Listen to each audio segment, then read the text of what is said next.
Hello everyone, welcome back to all of you in my YouTube channel Sandhya Ki Classes, and my name is Sandhya. And friends, if you are new over here, so please do subscribe my channel and hit the bell icon.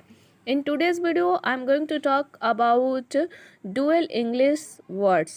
So जैसा कि आप देख रहे होंगे screen पर आपके सामने 12 ऐसे ऑप्शन हैं, जैसे साथ साथ शुरू में। तो अगर दो एक ही जैसे शब्द आए तो उनको अंग्रेजी में कैसे बोले, आइए जानते हैं।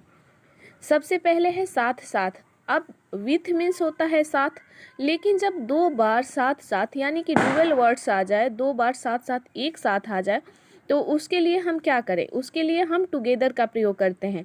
फॉर एग्जाम्पल के लिए एक सेंटेंस लेते हैं कि हम साथ साथ पढ़ेंगे। ऐसे सेंटेंस आप बोलते होंगे कि हम साथ साथ पढ़ेंगे या हम साथ साथ वहाँ जाएंगे। तो इसकी अंग्रेजी कैसे बनाएं? वी मीन्स हम, विल मतलब फ्यूचर के लिए, स्टडी टुगेदर हम साथ साथ पढ़ेंगे। साफ साफ को अंग्रेजी में क्लियर कहते हैं, और साफ साफ को अंग्रेजी में क्लियरली कहते हैं। क्या कहते हैं? क्लियरली कहते हैं। जैसे आपको जो कुछ कहना है साफ साफ कहो, है ना। तो सबसे पहले हम आपको जो कहना है या फिर साफ साफ कहो, सबसे पहले हम so clearly what you have to say, मतलब आपको जो कुछ भी कहना है आप साफ साफ कहो। तो से क्लियरली का अर्थ हो गया साफ साफ कहो। आगे देखेंगे कि आगे कौन सा डुअल वर्ड है। आगे है तरह तरह के, मतलब डिफरेंट काइंड्स ऑफ। तरह तरह के लिए हम डिफरेंट काइंड्स ऑफ का प्रयोग करते हैं।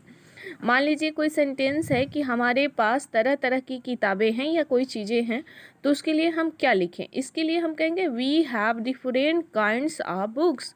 हमारे पास तरह तरह की किताबें हैं। We have different kinds of books. हमारे पास तरह तरह की किताबें हैं।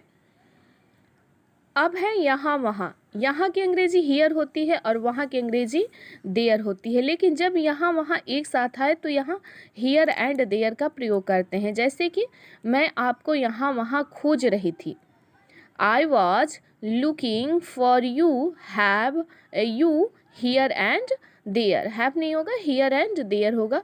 आई was looking for you here and there. मैं आपको यहाँ वहाँ ढूंढ रही थी, खोज रही थी। देखते ही देखते को अंग्रेजी में कहते हैं in no time. In no time इसलिए कहते हैं, सी मीन्स भी देखना होता है, लुक मीन्स भी देखना होता है, लेकिन इन नो टाइम मतलब कि देखते ही देखते कोई काम कंप्लीट हो जाता है।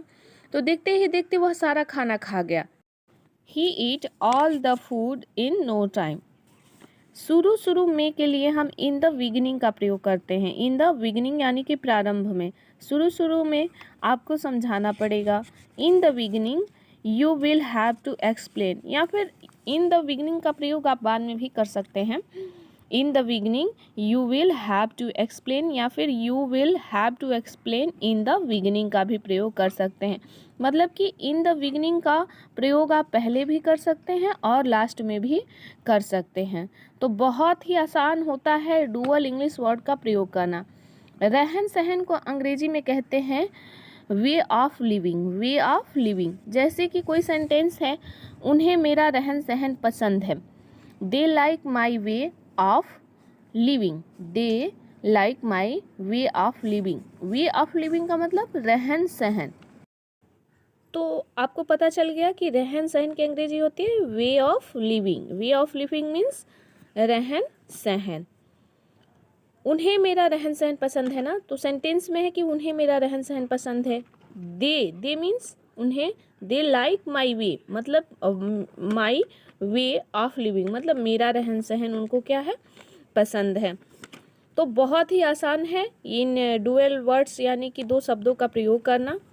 अब है आमने सामने। आमने सामने को फेस टू फेस कहते हैं कि हिम्मत हो तो आओ मेरे आमने सामने आकर बात करो। ऐसे बहुत सारे सेंटेंस होते हैं जो हम डेली लाइफ में बोला करते हैं।